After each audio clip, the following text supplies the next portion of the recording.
Hey, are you a door? Because you are adorable. I would marry this man on the spot. I don't care what anyone thinks, okay? That is husband material right there. Oh boy, time to clock in. Hello, my name is Cashier. For the honor of my paycheck. Ping! People pleasing, riz, kindness. What? Neurotypical, likability, work ethic, team player. Empathy? Adulting. Chill. By the power of masking, I will get through this shift. God kill me. This is basically my entire life as a sales associate now. My God. The level of patience that I have to muster, the fake smiles that my lips have to go through just to make crappy minimum wage. My God. I don't mean to get political, but is coffee better hot or cold? It's cold. It's always going to be cold. I'm not saying that hot coffee is terrible, okay? Hot coffee is good. It's the thing that keeps most people up in the morning. But if you're drinking it recreationally, cold is the way to go, especially if you live in a tropical climate like the Philippines. You shouldn't create furry art or any type of art solely for profit/advertising. Art is about passion and love.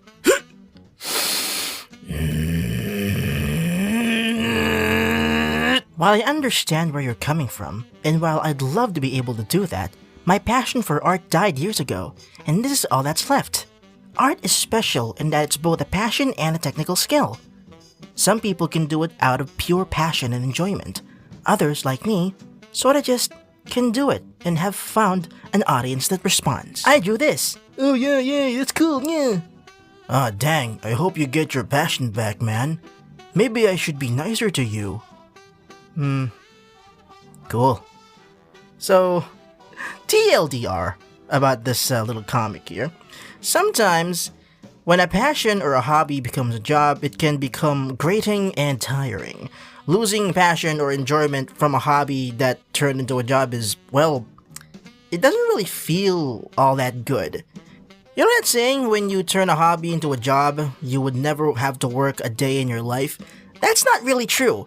I mean, look at me, I started YouTube solely as a hobby, but now it turned into this money-making thing that I do on the side while I do my other job as a sales associate, and I can't really stop it now because I have been doing it for so long that I wouldn't even know what to do if I decided to stop being a YouTuber one day. We never really know what the things we do now could turn into in the future, so just keep that in mind. Be nicer to people, that's the thing. You're buying meat? Aren't you a vegetarian? Oh, it's not for me, it's for my wife. She's a monster. Ugh, ew. Must be a toxic relationship or something.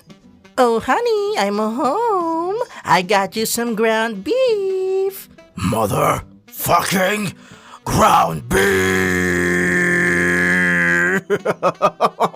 That's not metal. That's Cookie Monster. God freaking damn it.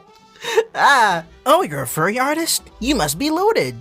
Me, Russell. I have 15 cents, a paperclip, a ball of lint, and a half-eaten Skittle. Same thing I experience from people when I find out I am a YouTuber. But with better stuff in my pockets at least. And not a half-eaten Skittle. I don't know what that's about. I am not a furry, but those birds are hot. Ooh. Okay, Cass, I understand. Tullen's dad, definitely. Why Rivali? Out of all the times I've seen Rivali in cutscenes, he's been nothing but an absolute cunt. I don't know what you guys see in him, honestly. Okay, so story time. So a few days ago, I joined a Wings of Fire Telegram group chat. To my knowledge, I was the only one there that has a Sona that has fur. Basically, you know, because naturally it's a Wings of Fire GC where people are going to have dragon Sonas. How ferocious it was when, about a day later, my friend Coyote the Coyote sent me this picture. This is exactly how I feel when I first joined a GC. It's not a meme, just a story that, it's just a story to pad the time, I'm sorry. When you save the wrong princess! Or the right princess. I don't know.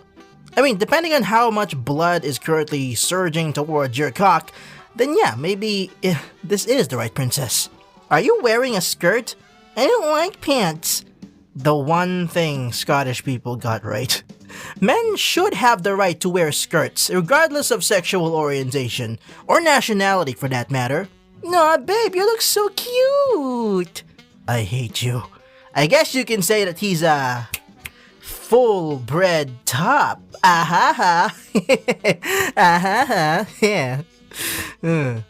Take off your pants. Rule number 1 of life. Always hug or cuddle with your homies, with their consent.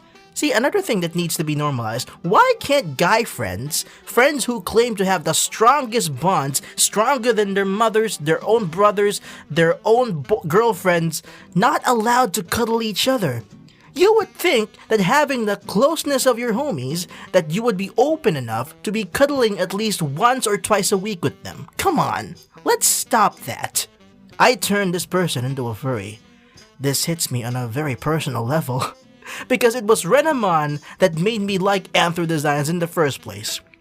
Or it was Pokemon that probably set the domino effect off of for me. Come on, do a gay! Ooh, ooh, oh my gosh, so cute together. Do a smooch. When did they get to the gay already? We have to stop Darkstalker. He's too powerful. That's not how Winter sounds at all. But look at Keebly!